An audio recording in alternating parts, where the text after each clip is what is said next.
ನವೋದಯ ಮತ್ತು ಸೈನಿಕಲ್ಲ ಕೋಚಿಂಗ್ ಮಾಡ್ತಾ ಇರ್ತಾರೆ. ಅವರಲ್ಲಿ ಮ್ಯಾಕ್ಸಿಮಮ್ ಸ್ಕ್ಯಾನ್ ಮಾಡಿ ನಾವು ಉಪಯೋಗ ಮಾಡಿದ್ದೀವಿ ಸರ್.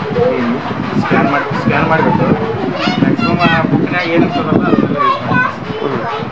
ಸಣ್ಣದಿರ್ತದೆ ಸರ್ ಬುಕ್ನಾಗ ಸೈಜ್, ಅದನ್ನ ದೊಡ್ಡದು ಎನ್ಲಾರ್ಜ್ ಮಾಡಿ ಮಕ್ಕಳಿಗೆ ಎಷ್ಟು ಬೇಕಷ್ಟು ದೊಡ್ಡದು ಎಲ್ಲ ತಿಳಿಸ್ಲಿಕ್ಕೆ ಸಾಧ್ಯತೆ ಆಗ್ತದೆ. ಮತ್ತು ಈಸಿ ಆಗ್ತದೆ ಸರ್. ಈಗ ಪ್ರೊಜೆಕ್ಟರನ್ನ ಮ್ಯಾಕ್ಸಿಮಮ್ ಯೂಸ್ ಮಾಡಿದ್ದೀನಿ ಸರ್ ನಾನು. ಅದರಲ್ಲಿ ಇಂಗ್ಲೀಷ್ ಕಂಟೆಂಟ್ ಅದು ಎಲ್ಲ ಭಾಳ ಚೆನ್ನಾಗಿರುತ್ತೆ, ಕಲರ್ಫುಲ್ ಇದೆ ಸರ್ ಇಂಗ್ಲೀಷ್ ಕಂಟೆಂಟ್ ಅದು. ಅದು ನಮ್ಮ ಸ್ಟೂಡೆಂಟ್ಸಿಗೆಲ್ಲ ಹ್ಯಾಂಡ್ ರೈಟಿಂಗ್ ಎಲ್ಲ ಮಾಡಲಿಕ್ಕೆ ಜಸ್ಟ್ ರನ್ ಮಾಡಿ ಬೇರೆಯವ್ರ ಕ್ಲಾಸ್ ಅಟೆಂಡ್ ಮಾಡ್ಬೋದು ಸರ್. ಮಕ್ಕಳಿಗೆ ಸ್ಟಾರ್ಟ್ ಆಯಿತು ಬೇರೆಯವ್ರ ಕ್ಲಾಸ್ ಅಟೆಂಡ್ ಮಾಡಿ ಹ್ಯಾಂಡ್ ರೈಟಿಂಗ್ ಎಲ್ಲ ಭಾಳಷ್ಟು ಇಂಪ್ರೂವ್ಮೆಂಟ್ ಇದೆ. ಆ್ಯಕ್ಟಿವಿಟೀಸ್ ಭಾಳ ಚೆನ್ನಾಗಿದೆ. ಈಗ ನಿಮ್ಮಲ್ಲಿ ಹಿಸ್ಟ್ರಿ ಅದು ಕಂಟೆಂಟ್ ಇದೆ ಸರ್. ಒಂದು ಹಿಸ್ಟ್ರಿ ಈಗ ಎಕ್ಸಾಂಪಲಾಗಿ 1857 ಇದನ್ನೆಲ್ಲ ಕೊಟ್ಟಿದ್ದೀರಿ ಸರ್. ವಾರ ಬಗ್ಗೆ ಅದು ಎಲ್ಲ ಪಿಕ್ಚರ್ದನ ಅದ ಸರ್. ಅದು ಜಸ್ಟ್ ಮಕ್ಕಳಿಗೆ ಹಾಕಿಬಿಟ್ರೆ ನಾ ಒಂದು 2-3 ಸಲ ಟ್ರೈ ಮಾಡಿದ್ದೀನಿ ಸರ್. ರನ್ ಮಾಡಿದ್ರೆ ಮಕ್ಕಳು ಇನ್ನೊಂದ್ಸಲ ಹಾಕಿ ರಿಪೀಟ್ ಅಂತೇಳಿ ಕೇಳ್ತಿರ್ತಾರೆ ಸರ್. ಅವು ಭಾಳ ಚೆನ್ನಾಗಿದೆ ಸರ್. ಸರ್ ನಾನೇನು ವಿಚಾರ ಮಾಡಿದೆ, ಆ್ಯಕ್ಚುಲಿ ನಾನು ಸೈನ್ಸ್ 3 ಲ್ಯಾಬ್ ಮಾಡ್ಬೇಕಂತ ವಿಚಾರ ಸರ್. ಇದನ್ನು ತೊಗೊಂಡಾದ್ಮೇಲೆ ನನಗೇನು ಅನಿಸ್ತು, ಎಲ್ಲ ಸೈನ್ಸದ್ದು ಅದರೊಳಗೇನೆ ಸಿಗ್ತದೆ sir. Science, chemistry, sir 3 dimensionally ಸಿಗ್ತದೆ ಸರ್. ಅದಕ್ಕೆ ಅದನ್ನು ಸೈನ್ಸದ್ದೇನು ಲ್ಯಾಬ್ ಬೇಡನೇ ಅಂತ ಅನಿಸ್ತದೆ.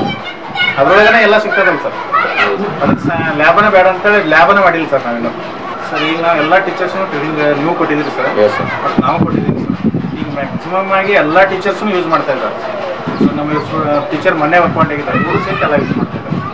ಇಲ್ಲ ಸರ್, ನಾನು ಎಕ್ಸ್ಟ್ರಾ ಮಾಡಿ ಯೂಸ್ ಮಾಡಿದ್ದೀನಿ ಸರ್. ಮತ್ತೆ ಅಲ್ಲಿ ನಿಮ್ಮದು ಹೈಲೈಟರ್ ಅಂತೇಳಿ ಒಂದು ಇದನ್ನಿದೆ ಸರ್, 100% ಯೂಸ್ಫುಲ್, ಭಾಳ ಯೂಸ್ ಆಗ್ತದೆ ಸರ್. ಅದು ಭಾಳ ಬೆಸ್ಟ್ ಐಡಿಯಾ ಸರ್ ಅದು. ಈಗೇನು ಕೆಲವೊಬ್ರು ಪೇರೆಂಟ್ಸ್ ಏನು ಮಾಡ್ತಾರೆ ಸರ್, ಕೆಲವ್ರು ಮಕ್ಕಳು ಇವತ್ತು ಹೋಮ್ವರ್ಕ್ ಕೊಟ್ಟಿಲ್ಲ ಅಂತೇಳಿ ಹೋಗಿ ಹೇಳೋ ಚಾನ್ಸಸ್ ಇರ್ತದೆ. ಕೆಲವೊಬ್ರು ಮಾಡದೇ ಇರೋರು. ಬಟ್ ಹಿಂಗೈತಂದ್ರೆ ಎಲ್ಲ ಪೇರೆಂಟ್ಸಿಗೂ ಕನ್ಫರ್ಮೇಷನ್ ಬಂದ್ಬಿಡುತ್ತೆ. ರಮೇಶ್ ರಾಠೋಡ್ ಅಂತ ಶ್ರೀ ಸ್ವಾಮಿಕಾನಂದ ಎಜುಕೇಶನ್ ಟ್ರಸ್ಟ್ ಜಗದಾವ್ ಸರ್. ಇಲ್ಲಿ ಶ್ರೀ ಸ್ವಾಮಿಕಾನಂದ ಪ್ರೈಮರಿ ಸ್ಕೂಲ್ ಅಂತ 1 to 5th ವರೆಗೆ ಇದೆ ಸರ್. ಈಗ ನೆಕ್ಸ್ಟ್ ಇಯರ್ 6th ಪರ್ಮಿಷನ್ ಕೊಡ್ತಾ ಇದ್ದೀವಿ ಸರ್. ನೆಕ್ಸ್ಟ್ ಇಯರ್ 6th ಹಿಡಿದು ಇಂಗ್ಲೀಷ್ ಮೀಡಿಯಮ್ ಅದನ್ನು ಕನ್ವರ್ಟ್ ಮಾಡ್ತೀವಿ ಸರ್. ಅದು ನಿಮ್ಮ ಸರ್ವಿಸ್ ಭಾಳ ಚೆನ್ನಾಗಿದೆ ಸರ್. ಎಲ್ಲ ತಿಂಗಳಿಗೊಮ್ಮೆ ನಿಮ್ಗೆ ನ್ಯೂಸ್ ಲೆಟರ್ ಮತ್ತು ನಿಮ್ದು ಏನೇ ಇಂಟಿಮೇಷನ್ ಇರ್ತದೆ ನಾವು ನೀವು ಹೇಳಿರ್ತೀವಿ. ನೀವು ಯಾವ ಹೇಳಿದ್ರಿ ಸರ್, ಒಂದು 3 days ಬಿಟ್ಟು ಬರ್ತದೆ ಅಂತ ಹೇಳಿದ್ರಿ. ಆದರೆ 1 ದಿವಸದಲ್ಲಿ ಬಂದಿತ್ತು ಸರ್. ಯಾವುದೋ ಇದು ವಾಲ್ಯೂಮ್